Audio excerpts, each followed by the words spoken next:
A ver, seamos honestos. ¿Cuántas veces nos hemos topado con estas palabritas raras en la clase de matemáticas? Seno, coseno, tangente, y nos hemos preguntado, ¿de dónde rayos sacaron esto y para qué me va a servir? Es súper normal sentir que la cabeza nos da vueltas. Casi todos sufrimos un poco al ver estos términos por primera vez, pensando que son una especie de magia oscura o un invento para hacernos reprobar. Pero hoy vamos a descubrir que la verdad no son magia en absoluto, son simples proporciones de los triángulos. Así que mucha atención, porque en esta explicación vamos a entender perfectamente de dónde salen y por qué tienen todo el sentido del mundo. La gran duda que siempre surge es, bueno, ¿por qué existen estos conceptos y a quién se le ocurrió ponerles unos nombres tan pero tan extraños? La historia detrás de todo esto es fascinante. De hecho, les adelanto que uno de estos términos nació literalmente por un error de traducción histórico que parece chiste, pero es 100% real, y lo vamos a ver más adelante. Pero para entender de verdad por qué alguien sintió la necesidad de inventarlos, primero tenemos que regresar al origen de todo este asunto. Sección 1. La anatomía del triángulo rectángulo. El origen de todo este tema es la geometría más básica. Olvidémonos por un minuto de las ecuaciones larguísimas y enfoquémonos nada más en la forma fundamental en la que se basan todas estas reglas. Al observar la figura, lo que resulta increíble es la claridad del triángulo rectángulo.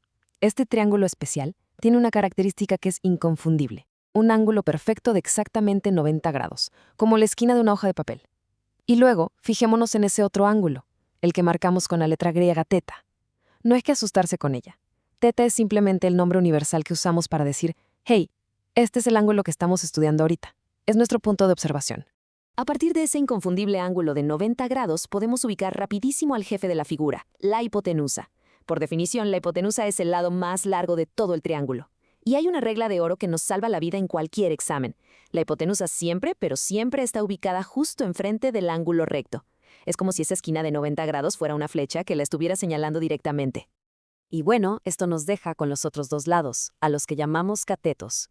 Ojo aquí, porque sus nombres cambian dependiendo de dónde estemos parados, es decir, de nuestro ángulo teta. El cateto opuesto es el lado que se sienta directamente enfrente de nuestro ángulo de referencia. Imaginemos que el ángulo tiene ojos y está mirando hacia adelante, pues lo que ve de frente es su cateto opuesto. Por el contrario, el cateto adyacente es el que está pegadito, justo al lado de él, ayudando a formar el ángulo. Literalmente, la palabra adyacente significa al lado de. Súper lógico, ¿no? Pasemos a la sección 2. Los tres grandes: seno, coseno y tangente. Con la anatomía súper clara, es hora de presentar a los protagonistas de esta historia: el seno, el coseno y la tangente. Y aquí les va la gran revelación. Aunque suenan a matemáticas súper avanzadas, estas funciones son en el fondo simples y sencillas fracciones.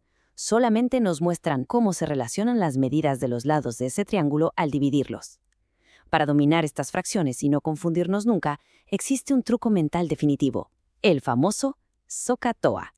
Suena como el nombre de un volcán o un conjuro antiguo, pero es un acrónimo a prueba de fallos para recordar cada fórmula al instante. Vamos a ver cómo funciona. Empezamos con SOH. La letra S nos dice que el seno de un ángulo es igual al cateto opuesto dividido entre la hipotenusa. Si lo imaginamos de forma visual, esta fórmula nos da la proporción de la altura del triángulo, comparada con la longitud de su rampa más larga. Luego sigue SH.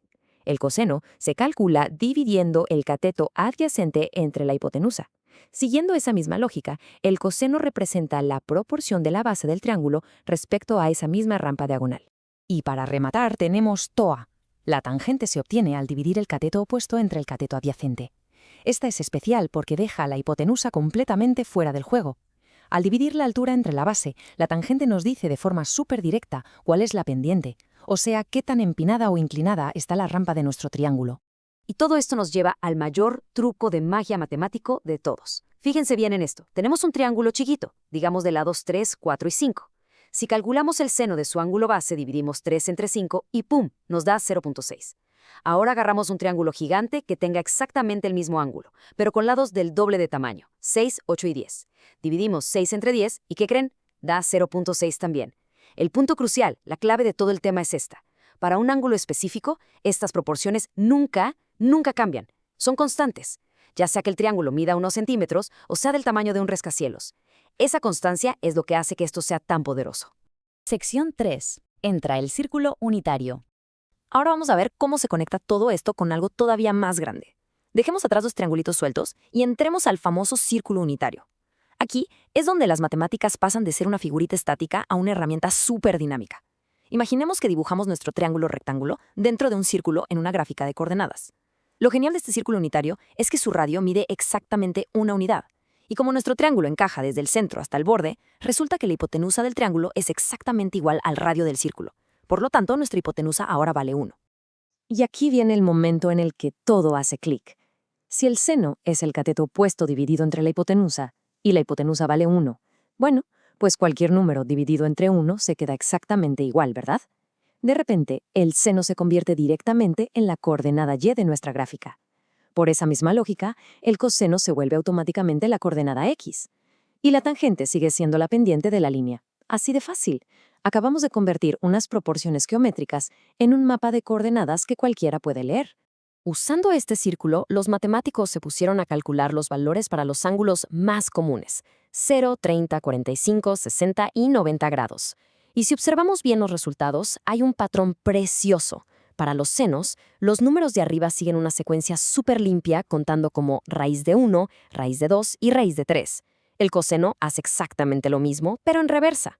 No es caos, son reglas constantes y predecibles que nos facilitan la vida un montón a la hora de hacer cálculos.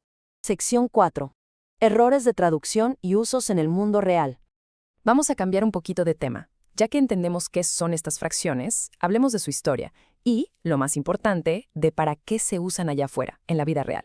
Estos conceptos no cayeron del cielo, tienen sus raíces en cómo construían en Egipto y Babilonia, pero fueron los primeros matemáticos en la India quienes de verdad revolucionaron el juego.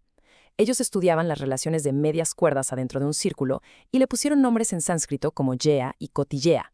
Básicamente sentaron las bases de lo que hoy usamos. Pero aquí les va la anécdota del error de traducción, que es buenísima. La palabra original en sánscrito era ya-arda, que significa media cuerda. Esto pasó al árabe, pero por la forma en que se escribía, los traductores la confundieron con la palabra heib, que significa un pliegue o el bolsillo de la ropa. Siglos después, cuando los europeos tradujeron esos textos árabes al latín, leyeron pliegue y dijeron, usemos la palabra latina sinus, que se refiere a una curva, un pliegue o el pecho. Y de sinus se castellanizó a seno. Así que esa palabrita que nos da dolores de cabeza en los exámenes es el resultado de un teléfono descompuesto histórico que duró más de 1000 años. De locos. Pero, nombres curiosos aparte, lo verdaderamente vital es reconocer que nada de esto se queda en el pizarrón. Hoy en día la trigonometría es lo que construye nuestra realidad. Desde los motores gráficos que calculan los ángulos y las sombras en nuestros videojuegos favoritos, hasta la navegación del GPS en el celular. Los arquitectos la usan para que los edificios no se caigan, y la física depende de ella para entender desde las ondas de sonido hasta la corriente eléctrica que hace funcionar nuestras consolas. No son un invento para torturar estudiantes, son las reglas para modelar el mundo real. Sección 5. Resumen final. Ha sido un recorrido intenso, así que hagamos un resumen rapidísimo para que lo más importante se quede bien grabado. Primero, hay que recordar que seno, coseno y tangente no son medidas de distancia, son puras proporciones, simples fracciones. Segundo, SOHCAHTOA es el código secreto que nos va a salvar en cualquier examen. Y tercero, cuando llevamos nuestro triángulo al círculo unitario de radio 1, esas fracciones abstractas se convierten por arte de magia en simples coordenadas x y y en una gráfica. Y para despedirnos, quedémonos con esto en la cabeza. Todo este rollo empezó con humanos en la antigüedad dibujando un simple triángulo rectángulo en la arena. Y hoy, esa misma figura nos permite navegar por los océanos, programar mundos virtuales enteritos y hasta medir la distancia a las estrellas. Sabiendo esto, ¿cómo cambia la forma en que vemos las matemáticas más básicas que nos enseñan en la escuela? Reflexionemos un poco sobre eso y mantengamos siempre la curiosidad al máximo. Gracias por acompañarnos en esta explicación.